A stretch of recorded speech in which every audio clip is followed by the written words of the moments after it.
j'ai des bons souvenirs parce que j'adorais courir en Italie. Les parcours me convenaient bien, c'était des parcours toujours un peu punchy.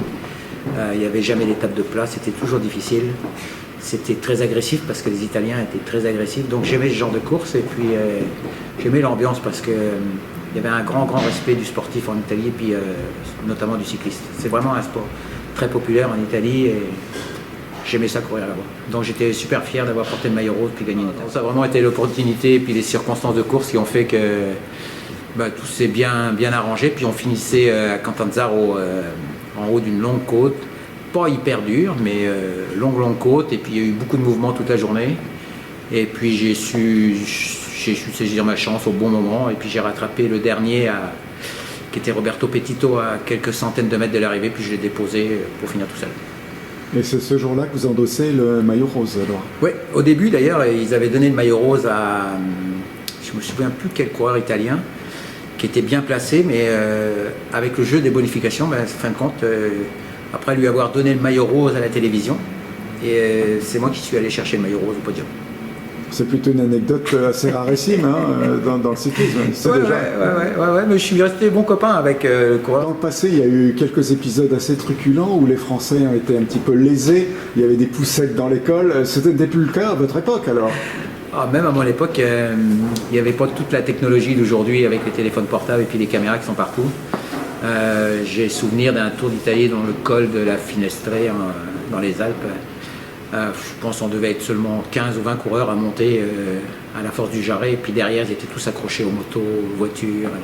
C'était le Tour d'Italie, c'était le folklore.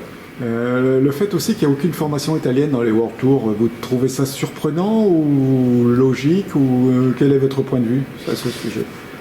Économiquement parlant, peut-être qu'il n'y a plus assez il n'y a pas de grosses compagnies italiennes qui veulent investir dans le vélo, mais si vous regardez bien UAE, Bahreïn, même Astana, il y a beaucoup de coureurs italiens, l'encadrement est italien, les sièges sociaux des équipes sont souvent en Italie. Donc, puis il y a des équipes italiennes qui fonctionnent bien, même au niveau en dessous. Vous avez l'équipe Polti qui est revenue. Il y a plein d'équipes qui sont là, qui font les grandes courses, qui sont souvent présents. Et puis on a quand même des grands coureurs italiens avec des Ghana et compagnie. Là. Donc les meilleurs coureurs italiens sont dans les grandes équipes, même si elles ne sont pas affiliées à la fédération italienne. Des équipes comme UAE et Bahreïn sont un peu italiennes. Alors votre favori pour le prochain Giro? Je pense que Poggi va être difficile à battre. On l'a vu à l'œuvre cette année, s'il ne se passe rien, je pense qu'il va gagner les doigts dans le nez. Tout ce qu'on peut souhaiter, c'est un Français maillot rose cette année. Un autre, ouais, ça serait cool. Ouais. Puis il y a un qui l'emmène au bout, mais bon, ça va être compliqué. Il y a une chose quand même cette année qui marque les esprits, c'est la multiplicité des chutes qui nécessite même de bloquer la course quelquefois pour faire intervenir les moyens. On a toute une succession d'épreuves qui ont été entachées par des chutes très graves. Des chutes graves, il y en a toujours eu, même des très graves, avec des circonstances dramatiques des fois. Je me souviens de Kivilev, je me souviens de Casartelli, donc il y a toujours eu des chutes très très graves, sauf qu'aujourd'hui, avec la rapidité de l'information, avec les réseaux sociaux, on en parle un peu plus. En plus, cette année, pour une fois, il y a nos grands leaders, là, les Van Aert, les Vingegaard, ils sont tous tombés, puis ils se sont blessés assez gravement, mais je pense que c'est ça qui fait un peu réfléchir les gens, mais je pense pas qu'il y ait plus de chutes qu'avant. Je pense même que la seule chose, moi, qui me fait croire qu'il y a beaucoup de chutes, c'est que les garçons sont déconcentrés avec les oreillettes et puis les capteurs de puissance, puis tout ça. Là.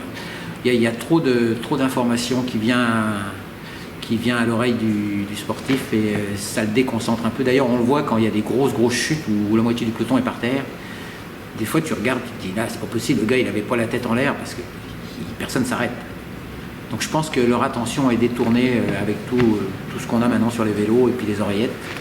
Il y a trop d'informations qui arrivent dans le cerveau du cycliste et ça perturbe sa concentration. Ce qui fait que quand il y a une chute, on fonce dedans. C'est comme si on était attiré parce qu'on n'est pas concentré sur le fait d'éviter ou de freiner. Les freins à disque n'ont pas une influence? Non, je pense que les vélos n'ont jamais été aussi performants et aussi sécuritaires qu'aujourd'hui. Les freins à disque, tu freines beaucoup mieux avec des freins à disque qu'avec les freins à patins dans le temps. Dans le temps, quand c'était mouillé, les freins à patins, tu pouvais bloquer le frein avant, le frein arrière, tu t'arrêtais pas. Peut-être le fait que les guidons sont un peu moins larges. On les voit beaucoup, les gars, avec les petits guidons. Donc ils ont peut-être une stabilité un peu mauvaise. Je suis un spectateur assidu de toutes les courses de vélo.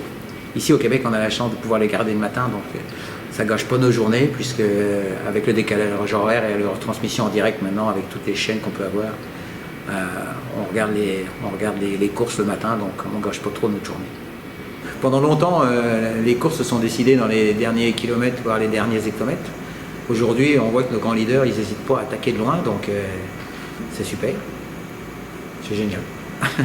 Le panache est revenu.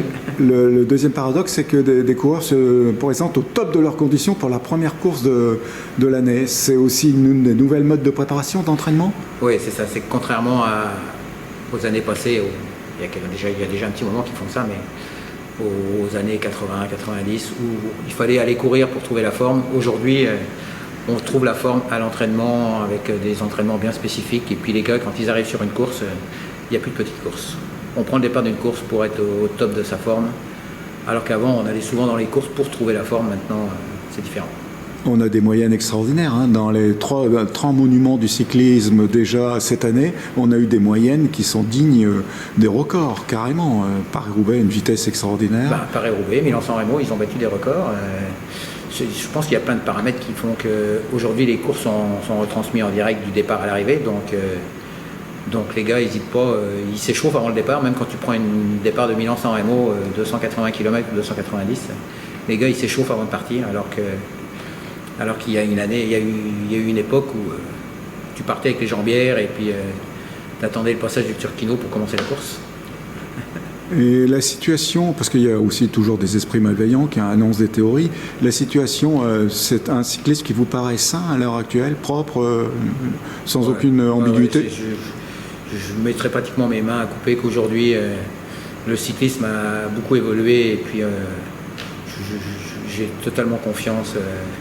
Il y aura toujours les malsains qui sont là, les éternels sceptiques, mais on n'y peut rien. On vit dans une société comme ça, mais on peut croire sans problème aux espoirs de nos jeunes, des Evenepoel, des Pogacar, des Van Aert, des Van Der Poel. C'est des mecs, je mettrai ma main au feu qu'ils n'auront jamais de problème avec les années qu'on a connues.